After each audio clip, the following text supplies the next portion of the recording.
오늘은 요한복음 13번째 나눔입니다. 요한복음을 풀어가는 그 핵심적인 그 열쇠가 있는데 그 열쇠는 1장에 다 있다고 얘기했어요. 1장 안에 요한복음을 풀어가는 그 핵심적인 그런 내용이 다 있습니다. 그 핵심 열쇠가 뭐냐면은 한번 따라하세요. 말씀. 생명, 빛입니다. 말씀과 생명과 이 빛이 2장, 3장을 가면서 이게 다 다른 용어들로 바뀌어서 이렇게 나타나게 돼요. 그래서 여러분들이 제가 계속 반복할 거니까 걱정하지 마시고 말씀과 태초에 말씀이 계시니라 또 빛이 생명, 그 말씀이 생명이고 그 생명이 또 빛이다. 그렇게 계속 1장에서 강조했던 것처럼 2장, 3장, 4장 사건을 통해서 그게 계속해서 드러나게 됩니다. 자, 이 세 가지 열쇠가 다양한 방식으로 표현되어져서 2장부터 마지막까지 그렇게 나타나는데요. 그런데 이 핵심 열쇠를 통해서 하나님이 우리에게 말씀하시고자 하는 딱 한 가지가 있어요. 뭘까요? 하나님이 이 세 가지 통해서 말씀하시고자 하는 것. 그것은 뭐냐면은 바로 새 창조라는 거예요. 새로운 창조, 새 창조. 요한복음 1장 1절에 뭐라고 되어 있습니까? 태초에 말씀이 계시니라 그렇게 되어 있잖아요. 그런데 아주 특이하게도 태초에 말씀이 계시니라 요한복음 1장 1절은 창세기 1장 1절과 관련이 되어 있는 거죠. 태초에 하나님께서 천지를 창조하시니라 뿐만 아니라 요한계시록 21장과도 연결이 되어 있습니다. 요한계시록 21장에는 또 내가 새 하늘과 새 땅을 보니 그렇게 돼요. 다 창조와 관련되어 있죠. 다시 말해서 하나님은 하나님의 품을 떠난 인간을 다시 아버지의 품에 부르시고 새로운 하나님의 백성을 통해서 새로운 하나님 나라를 완성시키겠다는 것이 성경 창세기부터 요한계시록까지의 일관된 하나님의 계획이고 의지고 말씀이라 메시지라는 거죠. 이걸 우리가 잘 이해를 해야 돼요. 우리 인생 가운데도 마찬가지. 우리도 인생을 살아가면서 우리의 각자의 인생의 목적이 있고 다양한 어떤 삶의 어떤 그런 여러 가지 스토리가 있지만 그럼에도 불구하고 역시 하나님은 우리를 통해서 똑같이 새 창조의 그 역사를 만들어 가시는 과정이라는 거죠. 전체 역사를 보면 그렇듯이 우리 개인의 역사 속에서도 하나님이 나를 통해서 새로운 역사의 창조를 만들어 가시는 거예요. 누구? 하나님의 백성들을 부르시고 그 백성들을 통해서 그 백성들이 된다는 것이 우리 자신의 노력이 아니라 자격으로 되는 것이 아니라 오직 하나님의 은혜로 또 하나님의 선택하심으로 말씀이시며 생명이시며 빛이 되시는 예수 그리스도를 통하여서 하나님의 백성으로 불러주신다는 거예요. 이게 이제 요한복음 1장의 이야기죠. 요한복음 1장의 이야기. 하나님의 백성이 된 자들에게는 하나님의 음성을 듣고 이제 막 반응을 할 수가 있어요. 우리가 하나님의 백성이 되었다는 것은 이제 하나님의 소리를 들을 수 있고 볼 수 있고 또 거기에 대해서 반응을 할 수 있다는 거예요. 또한 하나님의 백성은 하나님의 일들을 삶을 통해서 증거하면서 나타내는 하나님의 표적, 다시 말해서 증인이 된다는 거예요. 우리가 하나님의 부르심을 받았다는 것은 나는 하나님의 그 증거를 드러내는 그런 표적이 되는 거죠. 그 첫 번째 증인이 누구였습니까? 세례 요한이었죠. 두 번째 증인이 안드레와 베드로와 나다나엘 그렇게 되어 있죠. 하나님은 그 제자들을 통해서 하나님의 사자가 예수 그리스도 위에 인자 위에 오르락 내리락 하는 것을 그 많은 표적을 보게 하시고 믿게 하시고 그것을 증거하게 하시겠다라는 것이 1장의 그러한 내용입니다. 그 첫 번째 표적이 지난주에 얘기했던 우리가 함께 나누는 가나 혼인잔치죠. 물이 포도주로 변하는 사건. 너무나 잘 아는 사건입니다. 그런데 그 사건은 처음에 시작할 때 아주 의미심장하게 사흘째 되던 날이라고 시작합니다. 사흘째 되던 날. 지난주에도 말씀드렸지만 요한복음에는 숫자나 그 용어나 어떤 그 의미들이 굉장한 상징을 가지고 있어요. 어떻게 보면 한 장 안에 수많은 상징들이 너무나 많이 있어서 사실 그걸 가지고 다 설교하려고 그러면은 아마 2장을 가지고도 한 1년 동안 설교해야 될 거예요. 너무너무 많아요. 제가 또 자료도 조사하고 하면서 이것도 얘기하고 싶고 저것도 얘기하고 싶고 이런데 그냥 선별해서 오늘 몇 가지만 함께 나누도록 하겠습니다. 사흘째 되던 날, 여기에 대한 여러 가지 해석이 있습니다. 사흘째 되던 날, 여러분 어떻게 생각하세요? 사흘째 된다. 그냥 사흘째 되던 날이니까 사흘째 되던 날에 어떤 의미인가? 요한복음 1장에 보면은 이와 같은 상징적인 표현이 또 있어요. 1장 29절에 보면 이튿날, 또 35절에 보면 또 이튿날, 그리고 43절에 보면 이튿날, 그리고 2장 1절에 사흘째 되던 날, 이렇게 돼요. 우리가 그냥 스쳐 지나갈 수 있는데 그냥 적혀진 게 아니라는 거죠. 이튿날, 또 이튿날, 이튿날, 사흘째 되던 날. 이게 무슨 의미일까? 이것은 창세기 제7째 날인 창조의 완성을 이룬 안식일, 그리고 예수 그리스도의 부활, 그리고 종말에 신랑 되신 예수님이 다시 오셔서 신부되는 하나님의 백성과 혼인잔치하는 이 세 가지가 다 맞물려 있습니다. 아까 말씀드렸죠. 요한복음 1장 1절과 창세기, 요한계시록, 그러니까 요한복음이 그거와 다 관련되어 있듯이 이것 또한 세 개가 맞물려 있다는 거예요. 먼저 29절, 35절, 43절에서 세 번이나 이튿날이라고 했어요. 자, 그러면 우리가 숫자상으로 한번 계산해보죠. 이튿날 그러면 첫날 빼고 그 다음 날이죠. 또 이튿날, 그 다음에 셋째 날, 또 이튿날 그럼 넷째 날이죠. 그리고 세 번째 날 그러면은 며칠째죠? 7일째입니다. 저는 처음에 이거 읽고 6일인데 계산이 안 돼가지고 둘 다음에 둘 계산이 안 돼가지고 처음에 3, 6인데 왜 7일까 했는데 첫날이 아니라 그랬죠. 어쨌든 이게 7이라는 숫자는 우리가 지난번에 얘기했지만 완전수이며 굉장히 의미를 지닌 그런 숫자잖아요. 이날에 세 번째 있던 날에 그 다음 뭐라고 되어 있냐면은 혼인잔치가 있다. 그러니까 세 번째 7째 된 날에 혼인잔치가 있다. 이거는 우리에게 아주 중요한 의미, 메시지를 주고 있습니다. 왜냐하면 유대인들에게 혼인잔치는 우리가 생각하는 결혼식 그 이상의 것이거든요. 유대인의 혼인잔치는 예배예요. 예배.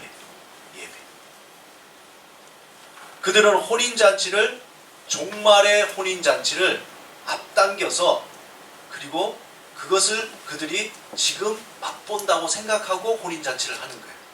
그러니까 그들이 결혼식하는 이 혼인잔치는 마지막 종말에 하나님의 메시아가 오시고, 그리고 이 종말의 모든 것의 마지막이 되는 그때에 그 혼인잔치를 앞당겨서, 그래서 그 기쁨과 감격으로 혼례를 치르게 됩니다. 실제로 제가 그 성지순례 가는 그때 그 호텔에 별관에서 유대인 혼인잔치가 있었어요. 근데 며칠 동안 진짜 이게 무슨 찬양 집회인지 무슨 뭐 페스티벌인지 엄청 시끄러워요. 그냥 막 그 유대인 음악 알잖아요. 그게 랄랄랄랄 계속 반복적으로 하면서 계속 찬양하고 그러더라고요. 또 설교를 준비하면서 제가 또 찾아봤어요. 유대인의 혼인식을 찾아보니까 굉장히 기쁘게 하더라고요. 그래서 여러분에게 구약의, 그러니까 유대인의 전통적인 혼인잔치에 대해서 한번 들어보시고 이건 누구 이야기 같다라는 생각을 아마 하게 될 거예요. 자, 하나씩 한번 보겠습니다. 자, 첫 번째, 구약의 결혼이라는 그 원어는 원래 뭐냐면은 케룰라라고 하는데 그 히브리어로는 기두신이라고 합니다. 기두신. 그 의미는 뭐냐면 성화예요. sanctification이에요. 성화. 이게 벌써 다르잖아요. 결혼이라는 게 웨딩 마치가 아니라 이게 하나의 성화, 거룩하게 되는 거예요. 성화, 기두신. 그래서 그들은 결혼의 목적을 뭐라고 하냐면 생육하고 번성하라. 창세기 1장의 말씀이죠. 생육하고 번성하라 이 말씀에 순종하는 그것을 결혼의 목적으로 생각합니다. 그래서 전통적으로 유대인이 먼저 결혼을 위해서는 약혼식을 하게 되는데 먼저 첫 번째는 결혼하기를 원하는 남자가 여자의 부모에게 찾아가요. 찾아가서 이렇게 결혼 허락을 받는 거죠. 그리고는 그 부모에게 상당한 액수의 지참금을 줍니다. 그리고는 두 사람이 이제 아내와 남편으로 이제 간주하게 되고 서로 이때부터 계약을 하게 되는데 신부는 약혼을 하면서 이 신부는 영원히 신랑에게 속해 있다. 그렇게 의미를 가지고 그리고 결혼 계약이 성립되면서 남자가 여자에게 포도주 한 잔을 딱 줍니다. 그리고 그것을 마시면은 내가 허락한다 그런 의미를 가지고 그리고 난 뒤에 신랑이 모든 것이 다 준비되면 신부를 데리러 오겠다고 약속하고는 떠나요. 떠나고는 여자에게 선물을 주고 떠납니다. 그러니까 보통 약혼식하고 1년이나 2년 후에 결혼을 한다고 해요. 이제 집으로 돌아간 신랑은 신부를 데리고 올 준비로 함께 이제 앞으로 지낼 집을 마련하는 거예요. 집을. 그래서 한 약혼 기간이 1년에서 2년 정도인데 이때 남자와 여자는 만날 수가 없어요. 못 만나고 여자는 남자가 주고 간 선물을 보면서 오매불망 그 남자가 돌아오기를 기다리고 있는 거죠. 또 재밌는 거는 남자가 여자를 데리러 갈 날짜가 언제냐? 그거는 남자의 아버지만 아는 거예요. 남자의 아버지가 이제 그 남자가 이렇게 준비하는 걸 보고 이제 됐다. 그러면 이제 너 이제 몇 월 며칠 날 이제 여자를 데리러 가라. 얘기하면 그때 남자가 신랑이 신부를 데리러 가는 거예요. 이제 신랑의 아버지가 모든 것이 다 준비된 것을 확인하고 아들을 신부에게 보내지만 그때가 언제인지 신랑도 모르고 신부도 모르고 오로지 신랑의 아버지만 아는 거예요. 그리고 신부는 어떠냐? 오직 신부는 그 신랑이 오기만 기다리는 수밖에 없어요. 언제 올지 몰라. 그러니까 항상 준비하면서 기다려요.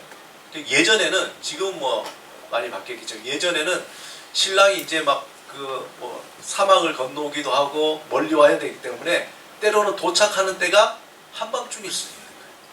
그러니까 신랑이 오면 언제든지 기다리기 위해서 그렇게 준비를 하는 거죠. 신랑이 도착하면 신랑의 등거리는 쇼파르라고 여러분들 그거 보셨죠? 그 양의 뿔 이렇게 되는 거예요. 쇼파르. 그걸 이제 막 붑니다. 불면서 신랑이 도착했다고 막 외치게 돼요. 그러면은 신부는 우리 신랑이 왔구나 이렇게 아는 거예요. 신랑이 신부를 데리고 이제 신랑의 집에 다시 이제 데리고 신랑의 집에 도착하면서 비로소 그때 결혼식이 시작이 돼요. 결혼식이 시작이 되죠. 이때 사람들은 횃불을 들고 결혼식장에 들어가요. 그리고 요즘에 보니까 초를 들고 가더라고요. 초를. 그리고 결혼식 전날부터 신랑과 신부는 혼례를 위해서 금식을 해요. 경건하게 금식을 합니다. 그 의미는 결혼을 통해서 자신의 모든 과거의 죄가 다 씻겨진다고 그렇게 의미합니다. 그래서 이 결혼식은 신랑과 신부에게 있어서 개인적인 유대인의 대속죄이기 때문에 결혼식이 그냥 단순한 게 아니라 그날 자신의 죄가 다 깨끗하게 되는 그러한 날입니다. 그리고 이날 결혼식을 할 때는 꼭 어디에서 하냐면은 그 후파라는 이렇게 사진으로 보니까 이렇게 그 우리로 치면은 가마 같은 그런 지붕이 있는 건데 이렇게 기둥이 있고 그 안에서 이제 하게 되는 거예요. 왜 그렇게 하냐면은 예전에 하나님께서 아브라함에게 하늘의 별들을 바라보라 하시고 별들만큼 너에게 자손을 줄 것이다 라는 거기에서 유래해서 그 야외에서 그렇게 하는 것처럼 꼭 이 후파에서 결혼식을 합니다. 후파. 그리고 결혼식은 두 증인이 보는 앞에서 이루어지고 신랑이 신부에게 이제 반지를 끼워주면서 신랑이 케투바라는 결혼 증서에다가 사인을 하게 돼요. 그리고 두 증인이 또 사인을 하게 되면은 드디어 이제 결혼이 성립이 되고 그 결혼식을 마치고 신랑 신부는 신방에 들어가요. 들어가서 그러니까 창세기에 있는 것처럼 두 사람이 하나가 되는 어떤 그런 의식을 치르게 됩니다. 결혼 가운데 그 다음에 이제 이후에 생긴 건데 신랑 신부가 키두시라는 그 컵, 혹시 여러분들 영상에 보시면 이렇게 발로 컵을 빡 깨서 하는 이제 결혼식에 이제 성사됐음을 가르쳐 주는데, 이거는 이제 원래 성전 파괴를 기억하라는 건데 지금은 가정의 불화를 깨는 그것들을 이제 없앤다라는 그런 의미로 한다는 거예요. 그리고 난 뒤에 이제 결혼 잔치가 막 이루어지는 거예요. 신나게, 정말 신나게 빙빙 돌고 막 춤추고 이게 불조도 막 이렇게도 하고, 그런 이제 그 신랑 잔치가 이루어지고. 물론 이제 현대 결혼식은 이거보다 이제 조금 더 간소한데 이런 요소들을 다 똑같이 가지고 있어요. 여러분, 제가 설명한 가운데 떠오르는 게 없습니까? 혹시 예수님의 사역에 대해서 한번 안 떠오르세요? 예수님이 신랑 되신 우리를 위해서 이 땅에 오시고, 그리고 우리를 위해서 죄값을 치르시고, 그리고 우리를 다시 데리고 오겠다고 떠나가시고, 그리고 집을 준비하시고, 그리고 다시 오셔서 올 때에 어떻게 합니까? 나팔소리와 함께 다시 온다 그랬잖아요. 그리고는 다시 우리를 데리고 이제 혼인잔치. 너무 신기하지 않아요? 제가 그걸 보면서 야, 어떻게 이렇게 비슷할까? 그런 생각이 듭니다. 그걸 보니까 예수님이 그 말씀하실 때 왜 그렇게 결혼에 대한 얘기를 많이 했을까에 대해서 또 이해가 됩니다. 특이하게 오늘 요한복음 2장에서 사흘째 되던 날이라고 표현하고, 그날 가나에서 혼례의 사건을 기록한 것이 아주 구체적인 메시지를 우리에게 주는 거예요. 특별히 이 혼인잔치는 이사야서 25장 6절에서 9절에 이 종말의 잔치에 대해서 이야기하는 것과 관련이 있습니다. 한번 같이 읽어보겠습니다. 이사야서 25장 6절에서 9절 시작. 만군의 여호와께서 이 산에서 만민을 위하여 기름진 것과 오래 저장하였던 포도주로 연회를 베푸시리니, 곧 골수가 가득한 기름진 것과 오래 저장하였던 맑은 포도주를 하실 것이며, 또 이 산에서 모든 민족의 얼굴을 가린 가리개와 열방 위에 덮인 덮개를 제하시며 사망이 영원히 멸하실 것이라. 주 여호와께서 모든 얼굴에서 눈물을 씻기시며 자기 백성의 수치를 온 천하에 제하시리라. 여호와께서 이같이 말씀하시었느니라. 그날에 말하기를 이는 우리 하나님이시라. 우리가 그를 기다렸으니 그가 우리를 구원하시리로다. 이는 여호와시리라. 우리가 그를 기다렸으니 우리는 그의 구원을 기뻐하며 즐거워하리라 할 것이며. 그러니까 이사야서에서 이미 혼인잔치, 종말의 그 잔치를 통해서 이 혼인잔치가 특별한 의미가 있다는 것을 이야기하고요. 또한 이 사흘이라는 이 의미는 그 혼인잔치도 의미하지만 또 한 가지는 뭐냐면, 우리가 잘 알듯이 사흘 그러면 딱 생각나는 거죠. 예수님의 부활이잖아요. 예수 그리스도께서 십자가에서 죽으시고 3일 만에 부활하신 그 3일을 우리가 떠오르게 합니다. 예수님이 이 땅에 십자가에 죽으시고 부활하셔서 새 창조의 길을 완성하신 그 날도 의미하는 거예요. 그날. 하나님은 세상을 창조하시면서 7일째 이제 완성하셨잖아요. 뿐만 아니라 하나님의 품을 떠난 인간을 다시 부르며 하나님의 새 창조의 새 하늘과 새 땅을 완성하시기 위해서 예수님이 부활을 통해서 그 새 창조의 길을 여신 것도 3일째 될 때였습니다. 또 종말에 하나님은 새 하늘과 새 땅을 완성하시며 마치 신랑과 신부의 혼인잔치를 벌이듯이 새 창조를 통해서 하나님의 새로운 백성과 함께 하나님의 나라를 완성하실 거라는 그 이미지도 이 안에 들어가 있는 거죠.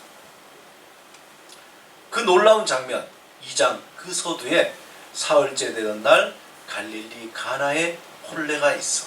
우리는 별로 감흥이 없을 수 있으나 유대인들은 이 구절을 딱 보는 순간 이게 떠오르는 거예요. 특별히 제자들은 그 당시 가나의 혼인잔치에서 일어났던 그 이적에 대해서는 당시는 몰랐지만 예수님이 죽으시고 부활하시고 승천하신 후에 가만히 그 일을 또 되돌려 볼 때에 야, 그 일이 그 일이구나. 그 혼인잔치가 그걸 의미하는 거구나. 포도주가 그래서 그랬구나. 여러 가지 생각들이 막 일어나는 거예요. 아, 그게 새 창조를 말하시는구나. 그걸 아는 거죠. 이제 3절에서 그 혼례의 장면 중에 매우 중요한 부분에 멈춰서게 됩니다. 3절에서 6절 우리 같이 한번 읽어보겠습니다. 시작. 포도주가 떨어진지라 예수의 어머니가 예수에게 이르되 저들에게 포도주가 없다 하니 예수께서 이르시되 여자여 나와 무슨 상관이 있나이까 내 때가 아직 이르지 아니하였나이다. 그의 어머니가 하인들에게 이르되 너희에게 무슨 말씀을 하시든지 그대로 하라 하니라. 거기에 유대인의 정결 예식을 따라 두세 통 드는 돌 항아리 6이 놓였는지라. 잔치집에 포도주가 떨어졌어요. 큰일 난 거잖아요. 위급한 상황입니다. 잔치에 흥을 깨는 그런 아주 위급한 상황. 이때 예수님의 어머니 마리아가 예수님에게 이 문제를 해결해 달라고 얘기하니까 예수님이 여자여, 어머니에게 갑자기 여자여. 그러나 원문에 보면 굉장히 극존칭이거든요. 이때는 어머니와 아들의 어떤 관계가 아니라 메시아와 여자와의 관계죠. 여자여, 아직 내 때가 이르지 않았다. 그 때가 뭡니까? 죽으시고 3일 만에 부활하신 그 때. 내 때가 아직 이르지 않았다. 그리고는 거절합니다. 그럼에도 불구하고 마리아는 예수님의 그 말씀대로 순종하라고 하인들에게 그렇게 부탁을 합니다. 그러자 예수님은 하인들에게 정결의식에 쓰이는 6개의 돌 항아리에 아기까지 물을 채우라고 말씀하세요. 그러자 하인들은 그 말씀에 따라서 물을 채워서 떠가지고 연회장에 갔더니 그게 뭐가 됐습니까? 포도주가 된 거죠. 말도 안 되는 일이 납니다. 포도주가 된 거죠. 이전보다 훨씬 더 좋은 포도주로 변해버렸습니다. 놀라운 이적이죠. 그런데 물이 포도주로 변하는 과정에서 우리가 그 과정에서 하나 더 아주 깊이 묵상해야 될 게 뭐냐면 바로 정결 예식을 위해 준비된 6개의 돌 항아리. 유대인들은요, 사람들이 많이 모이는 시장이라든지 거리에서 돌아다니다가 또는 이방인들이나 유대 죄인들의 혹은 부정한 물건과 접촉했을까봐 꼭 반드시 들어가기 전에 정결 예식으로 손을 씻거나 발을 씻는 거예요. 얼마나 재밌느냐면요, 여러분 그 유대인들 거기 가보니까 뭐라 그러죠? 이거 뭐라지? 까먹었다. 바가지가 손잡이가 2개가 있어요. 왜 2개가 있는지 아세요? 내가 이 손으로 이렇게 하고 손을 씻었잖아요. 그리고 이거 잡으면은 이게 부정했는데 또 잡으면 이게 부정해지잖아요. 그럼 밤새도록 이렇게 하면 안 되니까 손잡이가 2개야. 그래서 씻고 이렇게 씻고 이거 손잡이 씻고 난 뒤에 이 손잡이를 여기 잡고 또 이렇게 씻고 이렇게 하는 거죠.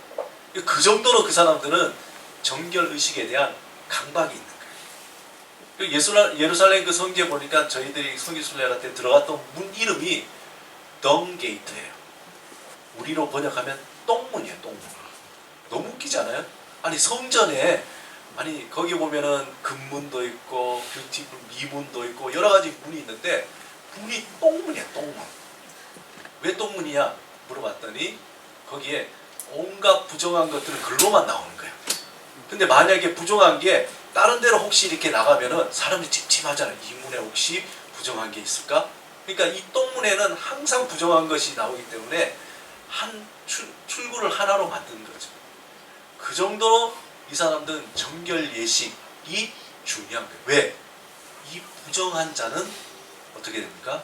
하나님의 백성이 되지 못하기 때문에. 부정한. 그들은 선택받은 자요 거룩한 자인데 부정하면은 하나님의 백성이 되지 못한 자, 곧 하나님의 심판을 받는 자, 곧 하나님으로부터 복을 받지도 못하고 그리고 영원히 사망에 거하는 자가 됩니다.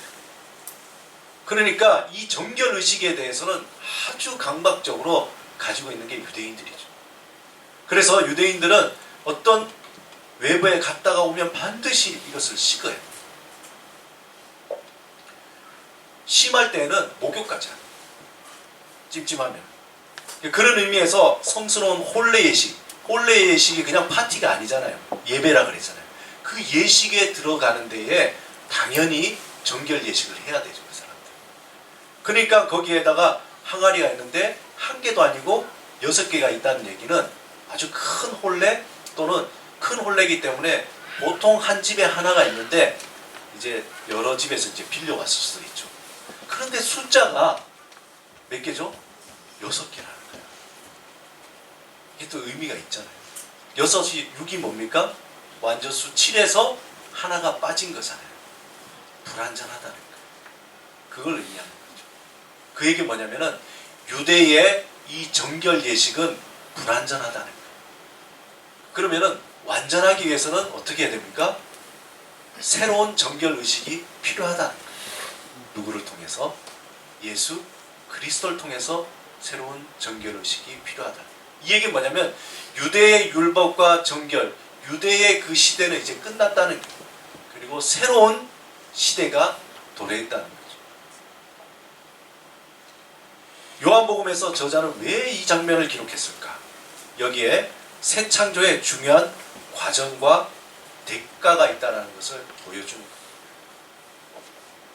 6개의 돌 항아리는 유대교의 시대는 이미 지나갔음을 보여주고 하나님의 새 창조는 율법이 아니라 예수 그리스도 안에서 은혜로 이루어진다는 것을 보여주는 거예요.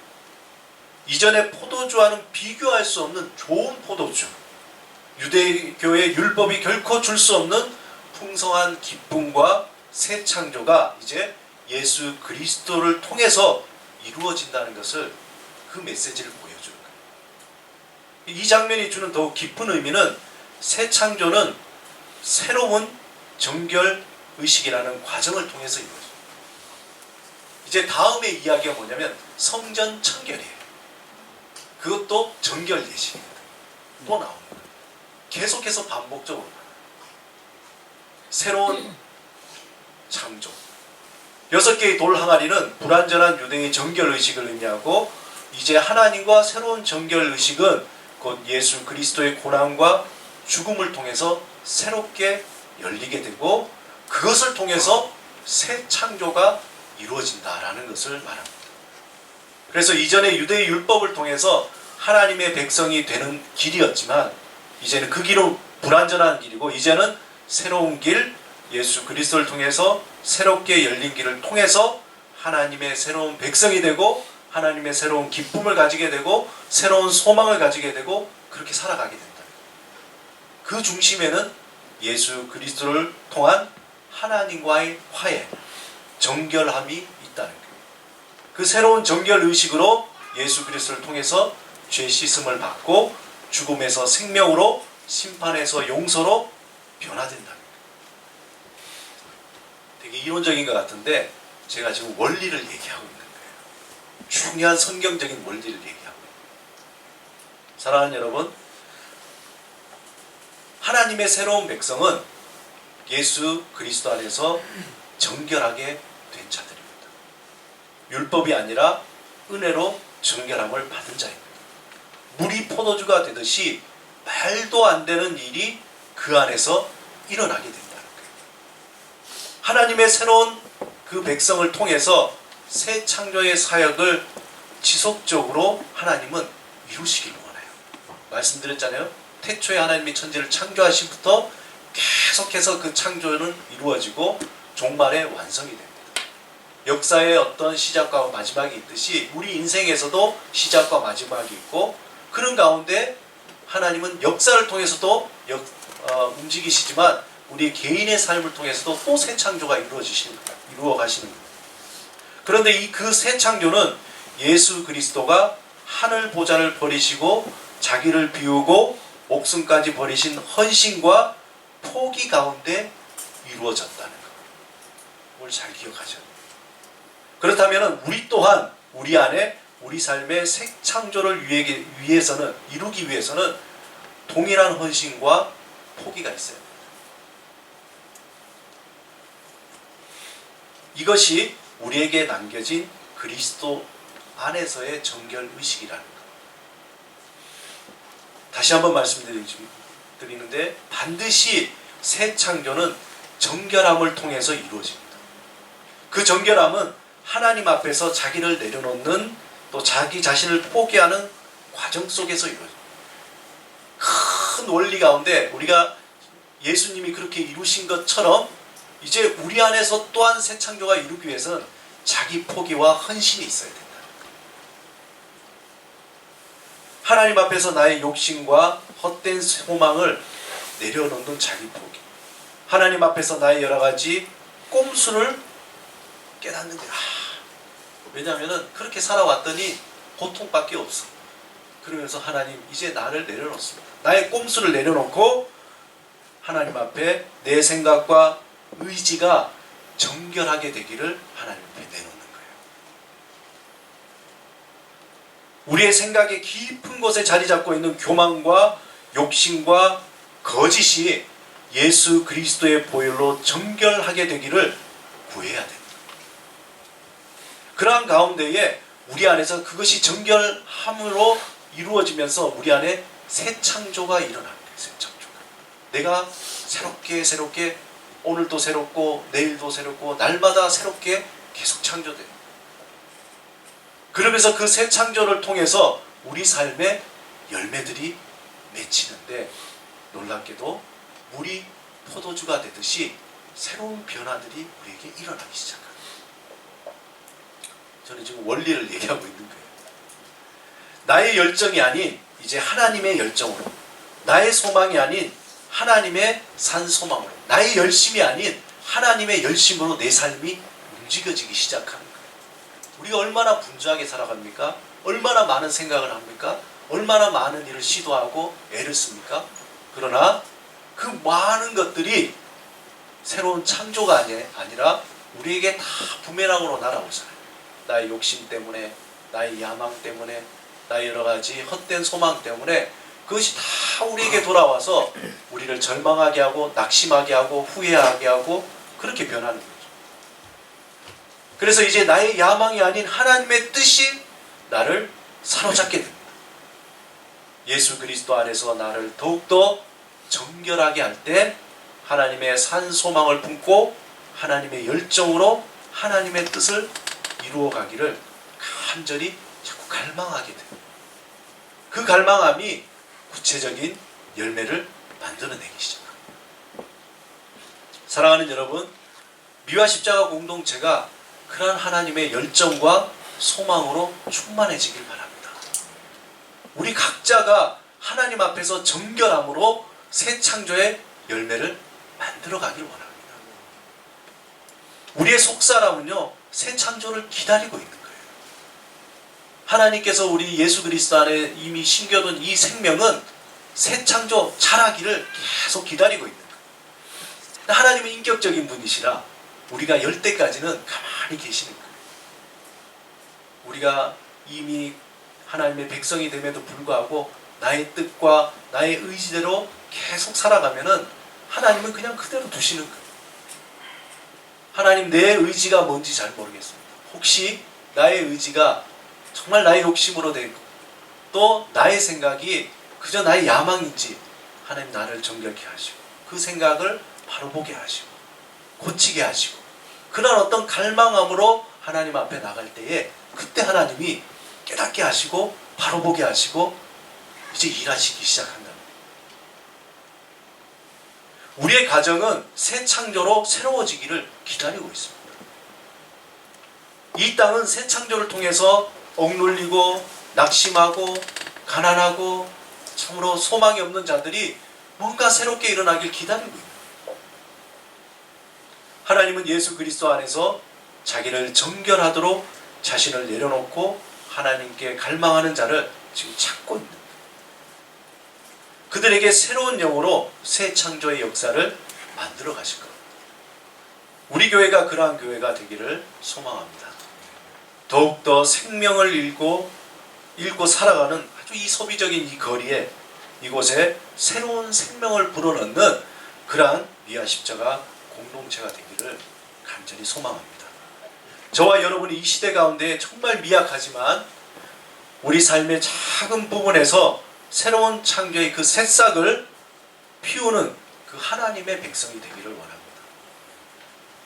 여러분, 이 시대는요, 헛되고 또 헛된 그리고 거추장스럽고 요란한 빈 항아리가 얼마나 많은지.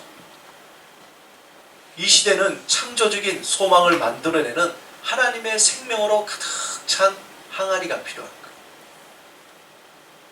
우리를 하나님 앞에서 비울 때에, 아까 얘기했죠, 우리 속에 있는 돌덩어리들을 하나씩 비울 때에 하나님은 새로운 물로 채워주십니다. 또 채워주시고 그게 꽉 찰 때 그때 변화가 일어나게 되는 거죠. 사랑하는 여러분, 우리를 하나님 앞에서 비울 때에 하나님의 새로운 소망과 새로운 능력을 우리에게 채워주실 것입니다.